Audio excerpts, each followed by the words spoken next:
The New York Jets, they're next in line at plus 250. And Tanner, obviously, the move of the offseason, they traded for Aaron Rodgers. How do you see that transforming this team, if at all? Hey, it can't hurt him, right? I mean, Aaron Rodgers has been doing their whole offseason program as well, which I don't know if that's legal. It must be legal because the trade was supposed to go through.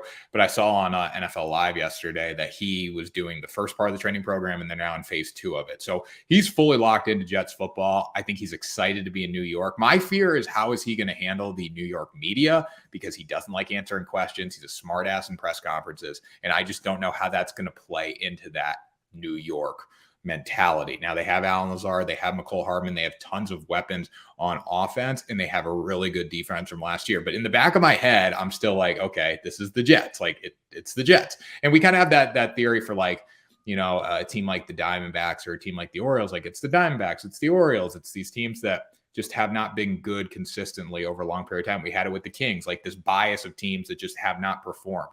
And the Jets, I still feel like that. I think they're going to shock some people this year, but I can't see them overtaking the Bills in the division, or I just can't get behind betting them to win the division.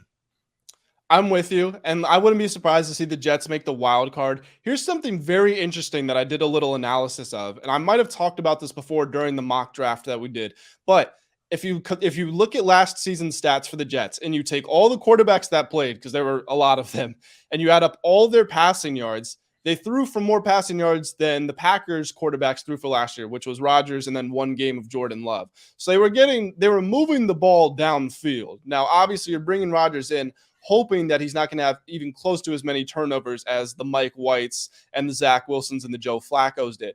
And if he can do that, if he can just hold on to the football and get his guys in positions to succeed, then it's automatically going to be an upgrade. And this team that was close to the playoffs, but a couple games out, should be able to sneak into the wild card.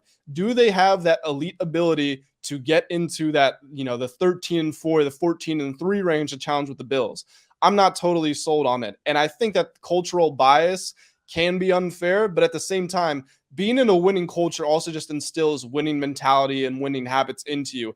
And the Jets are young. They're sort of rebuilding their roster, and a lot of those players come in with that youthful ignorance. So maybe they're not used to losing like a lot of the Jets players are. But Aaron Rodgers coming off the worst season of his career, or certainly of his recent history, I think it's still too lofty to expect them to win this division. Yeah, I like Robert Saleh a lot. I like what they're doing. And obviously they have Nathaniel Hackett calling the plays, and he worked well with Rodgers. Couldn't be a head coach to save his life. But I like the Jets. I'm not going to root against the Jets. If I had to pick a team to win the division, I mean, I would say I'd rather see the Jets win the division, but if I had to pick a team to go to the Super Bowl out of the AFC East, just as like out of my fandom, I'd rather see the Bills go, because I want them to get over the hump. Like once Buffalo wins the Super Bowl, I think it's going to be a long tenured success and championships and all that, but they finally got to take the next step. Jets don't deserve that yet. They're still building, but I'd like to see the Jets do well. I think this division's better when the Jets are well. You remember the days like Antonio Cromartie and Darrelle Revis, like when the Jets were decent and they gave Mark Sanchez was good for a little bit there too. Like it made football better. The division was better when they were a good team. Yeah, I agree. And the Bills, just to touch on it real quick, like you said, they've got maybe the most disappointing history in football. They get to the Super Bowl 4 years in a row and lose them all. It kind of feels like, I mean, at least they're not having the heartbreak of losing in the Super Bowl, but it feels like they're in the same place, running into a wall in a hard place, which is Joe Burrow and Patrick Mahomes. If they're going to break through, it's probably got to be this year or next year. So for that reason, I mean, sure, if they can turn it into a Super Bowl run, I would like to see them be able to do it. But if we're just talking about, you know, it's going to be second round and then exit as per usual than the Bills, then screw it. I want the Jets to win.